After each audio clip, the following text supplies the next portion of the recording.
Bilis! Bilisan mo maglakad! Malapit na tayo! Bebang, pwede ko na ba kainin itong binili nating burger? Hindi pwede! Hawakan mo lang yan! Sige na! Akin na lang to, Bebang! Nagugutom na kasi ako eh! Huwag mo kakainin yan, Princess! Kaya Ate Barbara yan! Diba? Nagpabili siya ng pasalubong, kaya yung burger yung bibigay natin. Sayang naman, ang sarap-sarap pa naman itong burger. Nakain na nga yun sa'yo, Princess eh. Nakadalawa ka na nga. Tapos, kakainin mo pa yan. Mag-diet ka nga, Princess. Sige na nga, hindi ko na nga ito kakainin. Bilis, nasubay na tayo. Wait mo ako, Bebang. Nay! Nandito na po kami ni Princess! Nay! Nakauwi na po ako! Ay, sa wakas! Umuwi na rin si Bebang! Pagod na ako maglinis dito sa bahay! Siya nautusan ni nanay nito maglinis! Nay! Buksan niyo po itong pinto! Ang tagal na mabuksan ng pinto! Nagugutom na ako eh! Nay! Buksan niyo na po yung pinto! Sining nasa labas? Bakit nangingaingay? Sila Bebang po ata, Nay. Kanina po sila dyan sa may labas. Bakit hindi po pa binuksan, Barbara? Nagising tuloy ako.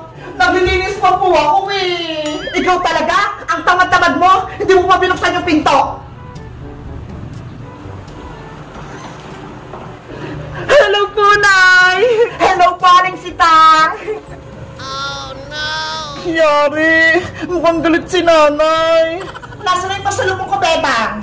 Princess, iabot mo na yan. Ano? Nandiyan na naman niya si Princess? Ayaw mo ba yung burger na to, Ate Barbara? Sabihin mo lang, akin na lang to. Akin na yan? Kakainin mo pa? Ang takaw-takaw mo talaga? Sinabihan mo pa ako na matakaw? Hindi naman ako matakaw ah. Princess, ibigay mo na yung pasalubong kay Ate Barbara. Eto na, Ate Barbara. Burger na nga pasalubong niya, Princess. Kakainin mo pa? Dapat hindi ko na lang binigay sa'yo yan, Ate Barbara eh. Nagreklamo ka pa. Naya, si Princess, nagsisimula na naman mang-asar. Tumahimik! Bakit ngayon ka lang umuwi, Bebang? Ang tagal mo sa probinsya? Ilang araw ka na doon?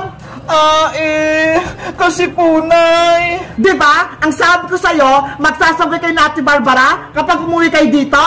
Hay naku, Nay, kung alam nyo lang, mas gusto ni Bebang nakasama si Princess kaysa sa akin. Hindi siya umuwi kaagad kasi ayaw niyang iwan si Princess sa bahay ni Nanay Tessie. Hindi po totoo yan, Ate Barbara. Anong hindi? Kaya nga ako umuwi mag-isa, no? Kasi hindi mo ko sinamahan. Nagpaiwan ka ron dahil kasama mo yan si Princess. Totoo ba yung Bebang? Iwan mo mag-isa sa Ate Barbara mo? Di ba? Ang bilin ko sa'yo, huwag kayong maghiwalay. Eh, paano kung may masama mangyari sa inyo? Ha? Kasi po, Nay, si Ate Barbara. Ako na naman sisisihin mo, Bebang. Ang sisihin mo, ayan si Princess. Kasi hindi mo siya maiwan-iwan. Sinungaling ka, Ate Barbara. Umuwi ka mag-isa kasi ayaw mo doon sa probinsya. Ayaw mo yung pagkain nila. Ayaw mo pa yung gulay. Kaya umalis ka doon. Talaga, ayaw mong kumain ng gulay.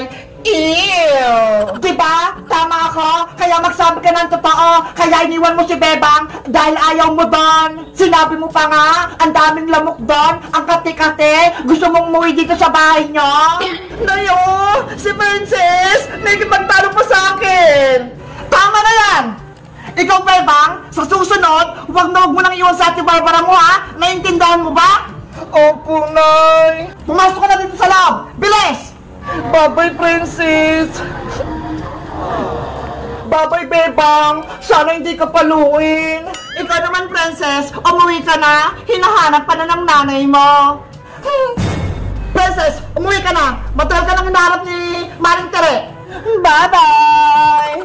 Bye-bye, Aling Sitang. Uwi na po ako. Bye-bye din, Ate Barbara. Uwi na ako. At nasa akin yung burger mo. Oh, no. Ayaw naman itong burger ko.